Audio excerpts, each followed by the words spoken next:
Welcome to Fix It Home Improvement, covering projects that every homeowner should know and great products for home and garden. Hi, I'm JC, and this is where we share weekly home improvement tips. I'm here with my co-host Cindy. Hello, JC. Hi, Cindy. This week we're going to be talking about kitchen knives, and we'd like to thank JSHP for giving us a 5-star rating and review on Apple Podcasts. Archaeological digs found rocks with sharp edges buried alongside animals that were butchered for food about 2 million years ago. So the first knives were made out of rock, shells, bone, or obsidian, depending on the local resources. And about 3000 BC in Egypt, they figured out how to mix tin and copper and heat it up to create bronze knives. And then around 500 BC, Rome and Greece started creating steel blades, producing very hard, sharp edges. King Louis XIV passed a law in 1669 that all table knives had to be blunted. Why? Because people are up to nonsense with the table knives if they're too sharp. Archaeologists found blacksmith smelters around Solingen, Germany that are about 2,000 years old, and companies in Solingen, Germany still produce some of the top-rated kitchen knives. When you're setting up your kitchen, especially if this is your first home, you're going to need kitchen knives, and it is amazing how many different types of knives and knife sets there are. So I went to my local Bed Bath & Beyond. Is this going to be like what JC did all week? So I was talking to the salesman, and he says they have about 30 different knife sets that they have on display, but a couple hundred that you can buy online. And then I went to Home Depot, and they have 500 knife sets from about 50 different manufacturers. And most of these sets you can't open to get a feel for how they fit in your hand or, just the weight of it. So if you want to go and feel a knife and kind of compare them, you should go to It's important. Yeah. I mean, some of them are really heavy. Yeah, or just uncomfortable in your hand. Should really go to a store where you can hold them, like a Williams-Sonoma or a retail store that has them on display. I spoke to Chef Mike Garrity from Wusthof, and he suggests starting... What's that? Wusthof is one of the top knife manufacturers in Germany. And you're not going to spell that? It's It's W-U-S-T-H-O-F. He suggests starting out with 3 good quality kitchen knives. So a chef's knife, or it's called a cook's knife, a paring knife, and a serrated bread knife. I spoke to Messermeister, and they suggest starting, and it's another knife manufacturer, it's M-E-S-S-E-R-M-E-I-S-T-E-R. They suggest starting out with 4 knives, a chef's knife, a paring knife, a serrated knife, and a utility knife. And I spoke to Opinel, it's O-P-I-N-E-L, and they recommend starting with 4 knives. A paring knife was number 1 with them, a chef's knife, a bread knife, and a carving knife for meat and poultry. I don't think I've ever used a paring knife. Really? Yeah. For like apples or small fruit? I don't pare. The 3 essential knives that most pros agree on is a chef's knife, a paring knife, and a serrated bread knife. And with the chef's knife, there's 3 main types traditionally, but modern knives, they share a lot of the design styles. So the German chef's knife generally has the tip more in line with the top spine of the blade, and that bottom cutting edge, it curves up to the tip. With a French chef's knife, the tip is curved down more towards the center of the blade, and that bottom edge still curves up, and both of these are considered like a Western style. A Japanese knife, the spine curves down to the cutting edge on that bottom edge, and it's much straighter, and it looks more like a sheep's foot knife, like a pocket knife, the sheep's foot pocket knife. The pocket knives. And that would be an Asian style. The chef's knife can be used for chopping, slicing, dicing, and mincing, so almost any type of cutting that you're doing on a cutting board, you can use a chef's knife. And that Western style knife with the cutting edge that curves up is going to allow you to cut with a rocking motion, so either pushing forward and down through the food, or you hold the tip with your opposite hand and then you rock the back of the blade across what you're cutting. When I spoke to Chef Mike, he views knives just like a paintbrush or a saw.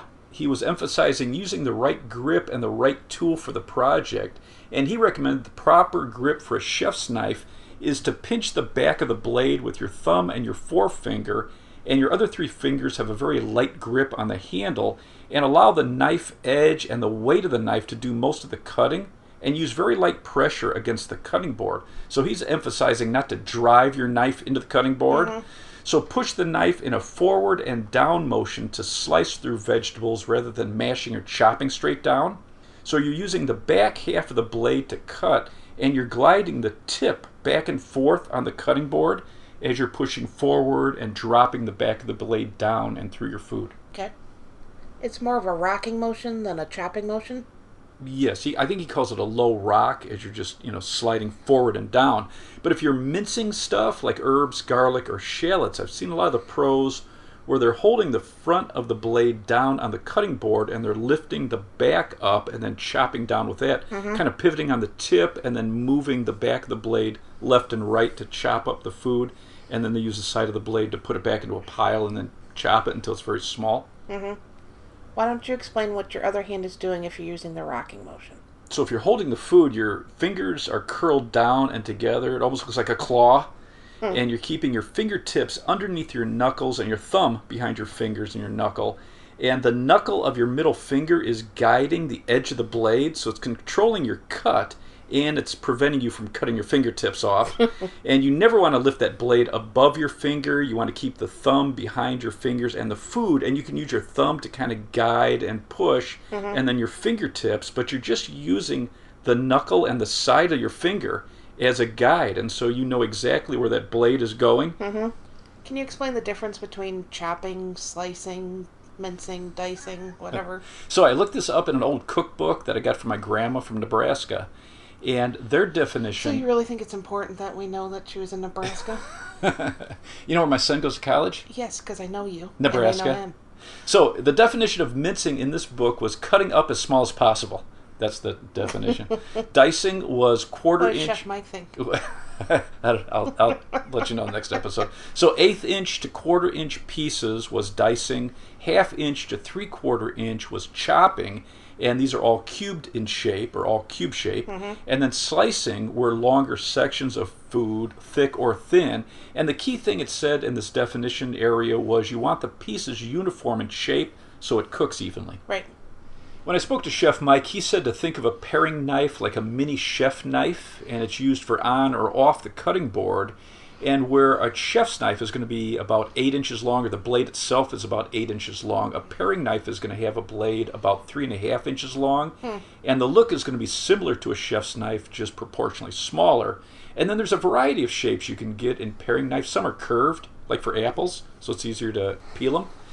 A bread knife is usually around 8 inches long, and this is going to have serrated edges, so it looks like a sawtooth edge, and you would use it like a saw. So you're going to be moving this back and forth to cut through the crust of a bread, and you're letting the blade do the work so you're not crushing the bread. And you can also use a bread knife for cutting through tomatoes. It'll go through that tough skin and keep you from crushing it.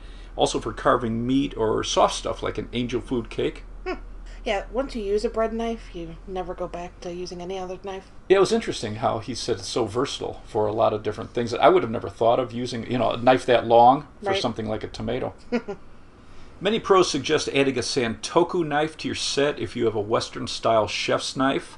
So the Santoku knives are usually around 6 inches long, and it may have indentations along the edge of the blade called grantons, and this prevents food from sticking to the edge of the blade.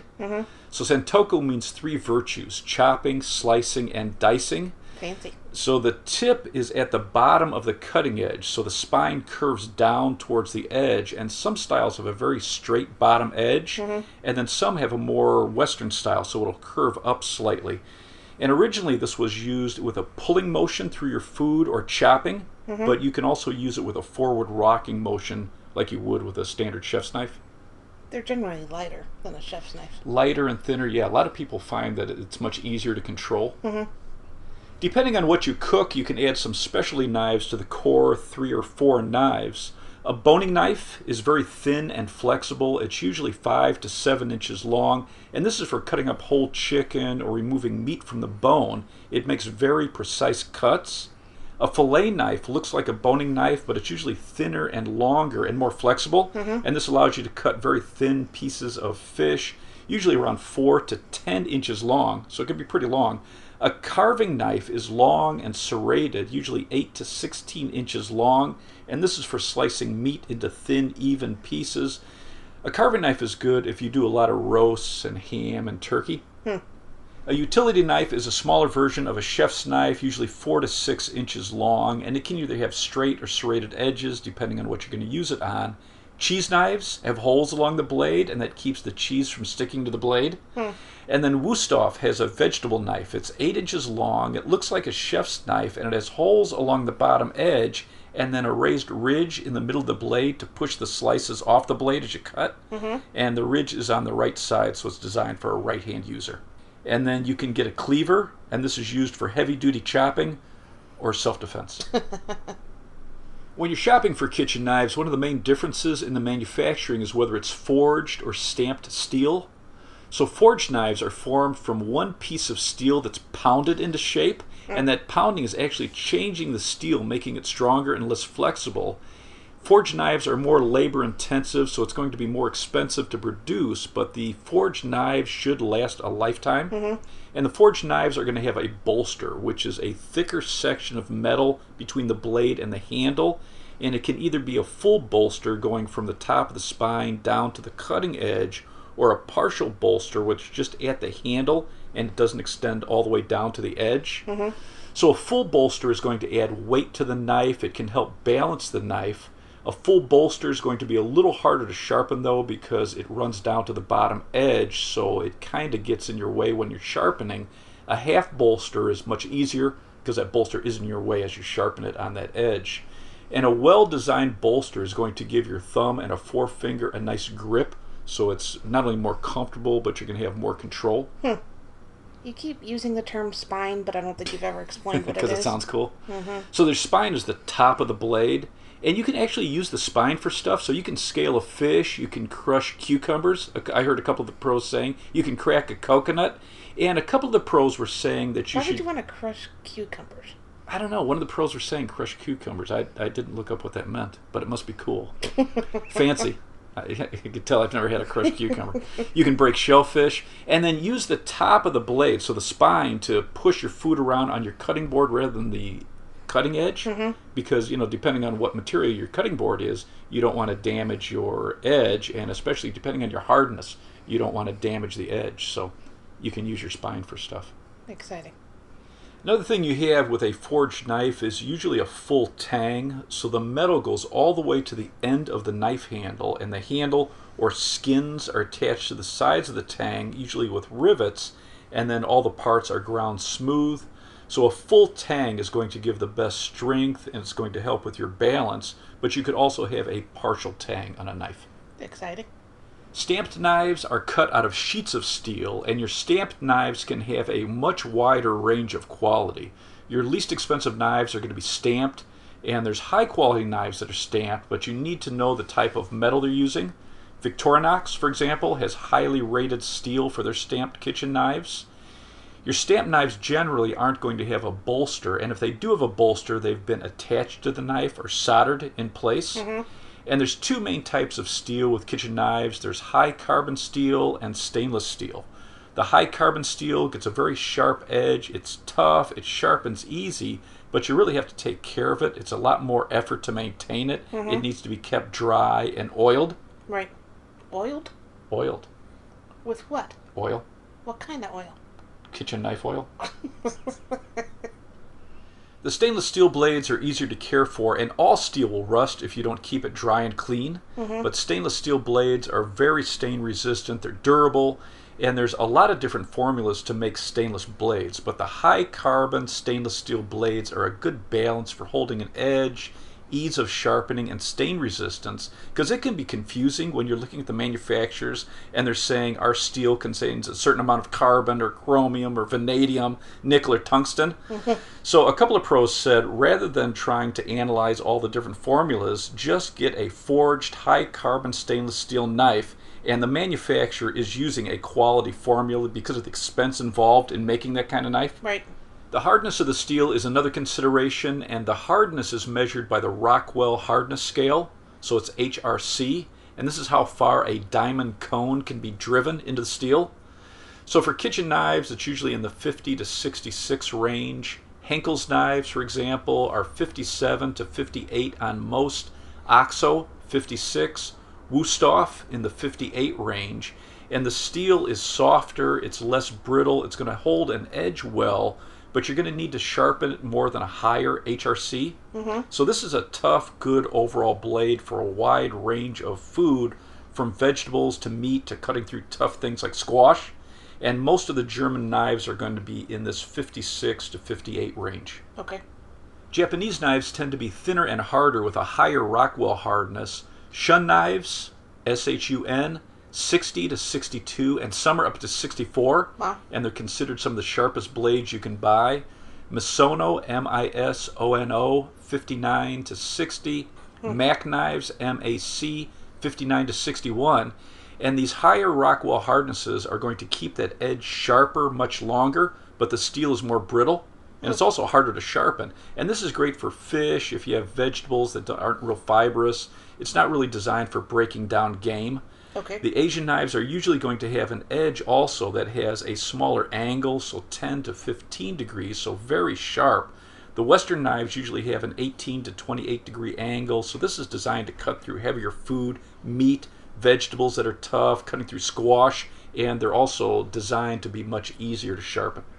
Many of the Asian style knives are sharpened on one side only, so it's more difficult to sharpen, and it works best if you're right-handed, if the sharp edge is on the right. So food is going to move off the blade better. When you're comparing knives, a thin blade is going to be lighter and go through food easier. This is good for Asian style cooking. A thicker blade is going to handle heavy chopping and tough material, so you want to match the blade to the type of food you prepare, and the blade length should be longer than the food you're cutting. So if you're making a meal, you might have to use several different knives? Right, yeah, that's why it's nice to have variety. The handle material can be a natural material like wood, which looks great, but it can require a lot more care, or it can be synthetic. And you want to hold the knife, especially the chef's knife, to see how it feels in your hand. If it has a full tang, how well has it been polished so it's smooth in your hand? Is it slippery? Is the handle too long? Does it hit your wrist? And if you're using a pinch grip, see how the shape feels, and then change your grip and see how it feels. Some of these ergonomic handles just don't fit your hand well. Right. So it's kind of like trying on shoes. Some people might love a certain pair, but not all shoes fit all people well. Good comparison. Thank you. The other important thing with a chef's knife is the balance. What does that mean? So you want to make sure that when you're gripping it, let's say you're using a pinch grip, it feels like the blade and the handle are equally balanced, so it's very easy to control. You don't want the blade to be heavy and pulling the knife forward, or the handle being too heavy. It's kind of like buying a hammer. So a pro may want a heavy head to drive nails with 1 or 2 blows. So he might want a 20-ounce or more head with a long handle. But for the average homeowner, a 15 or 16-ounce hammer is going to be much easier to control. You're going to have less fatigue, and a kitchen knife should be easy to control too. Shoes, hammers, anything else you're going to compare to knives?